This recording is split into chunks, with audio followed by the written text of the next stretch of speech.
Morning children. In this video I have made a revision test paper and I want you to solve this paper in your copies.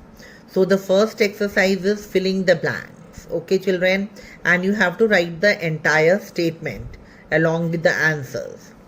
First one, the official name of Delhi is National Capital Dash of Delhi.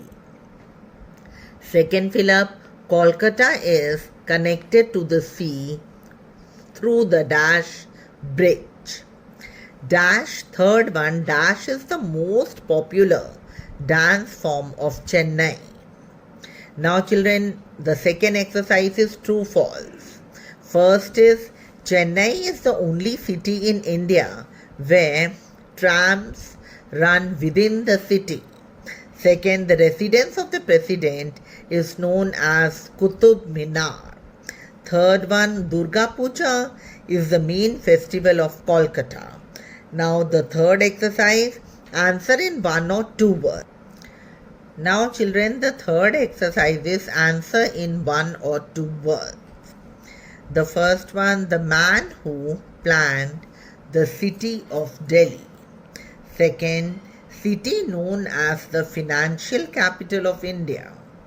Third, music loved by the people of Chennai. And fourth, most important festival of Mumbai. So children, each question like it carries 1 mark. So it is of how many marks? 10 marks. I want you to solve it in your copies, and when the school will reopen, we'll have a look how many children they have written this revision test. Okay, learn very nicely. Afterwards, after the back exercises, we'll be taking the revision test of the answers also. Okay, and then along with it, the word meanings are also there. That also we will take it along with the answers. Okay, so write in neat handwriting, complete the work, write the date also, on which date it was held. Okay, so I want you to, all of you to write, and in each and every exercise you have to write the entire statement, not only answers. Okay, so children, thank you and have a nice day.